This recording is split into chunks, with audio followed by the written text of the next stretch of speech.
RUU ini dari DPR. Ya. Kemudian ada beberapa hal krusial misalnya yang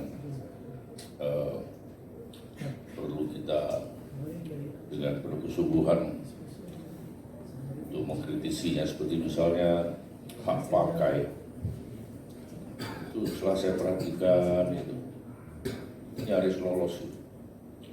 Ternyata hak pakai itu nggak ada bedanya dengan HGB. Jadi orang asing boleh mempunyai hak pakai atas tanah. Kemudian hak pakai adalah, loh apa bedanya dengan HGB? Kalau gitu berarti orang asing boleh punya hak guna bangunan, punya hak atas tanah dengan statusnya guna bangunan. Satu. Kemudian kalau tadi bagaimana caranya untuk mempersingkat atau tidak bertele-tele, itu di dalam RUU ini sudah cukup diatur ya. Jadi tidak ada peluang bahwa untuk mengurus hak itu dengan berbagai macam birokrasi. Kemudian sebetulnya ini dari pengalaman saya 40 tahun saya jadi advokat ya, di lapangan. Setiap konflik itu sebetulnya dari apa yang saya alami itu karena ulah dari oknum-oknum yang ada di BPN, itu orang agraria. Contoh misalnya, sampai sekarang kalau ada konflik tentang tumpang tindih, belum pernah ada bukti bahwa salah satu di antara dua sertifikat atas satu objek, bahwa itu palsu dalam arti dibuat oleh pihak luar. Jadi sudah terungkap misalnya pelakunya adalah A, dibuatnya di daerah ini dengan menggunakan alat ini, nggak pernah ada itu. Artinya oknum di sana itulah yang membuat palsu. Nah, untuk menghilangkan hak orang dan bisa membuat seorang lain itu menang, itu kita masih dipengaruhi oleh hukum acara perdata. Dalam hukum acara perdata, kebenaran formal. Ya, jadi tidak mencari material warhidnya, kebenaran sejatinya, itu kebenaran yang material. Di sini saya coba mengusulkan supaya, karena begini salah satu contoh,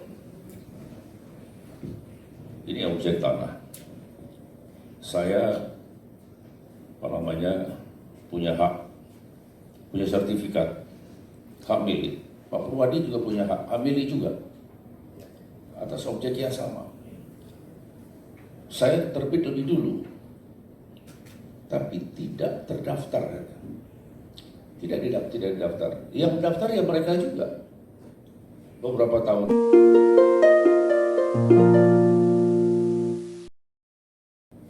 tahun kemudian terbitkan sertifikat atas nama Pak Purwadi.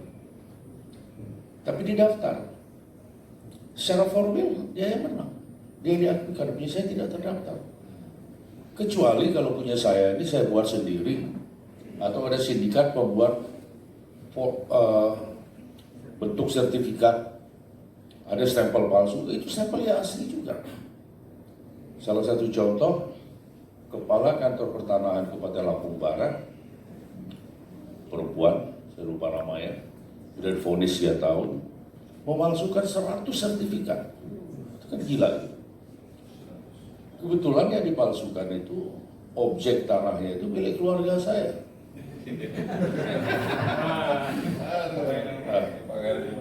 Akhirnya dibatalkan oleh BPN sendiri, tidak perlu putusan pengadilan membatalkan itu.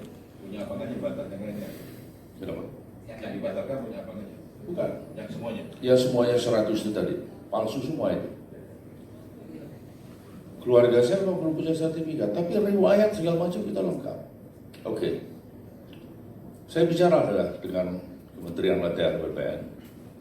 Saya bawa persoalan ini ke rapat. Kemudian datang si Kakanwil Pertanahan Provinsi Lampung ke lokasi menentukan koordinat. Ujung-ujungnya Kepala Kantor Pertanahan Lampung Barat tidak mau menerbitkan sertifikat kalau harus dilampiri dengan PBB. PBB tanah 100 hektar, tanah kebun kelapa, jadi dikuasai oleh orang lain. Apa saya yang harus bayar PBB terhadap tanah yang dikuasai oleh orang lain selama udah belasan tahun? Saya katakan, oke, saya bayar PBB sekarang. Ada jaminan enggak? Karena mereka ini sekarang juga tidak mempunyai sertifikat, kan sudah dibatalkan. Tapi mereka sudah bikin rumah di situ. Nah, bayangin 100 hektar. Artinya yang membuat kisruh, yang membuat konflik, ya orang-orang BPN itu sendiri.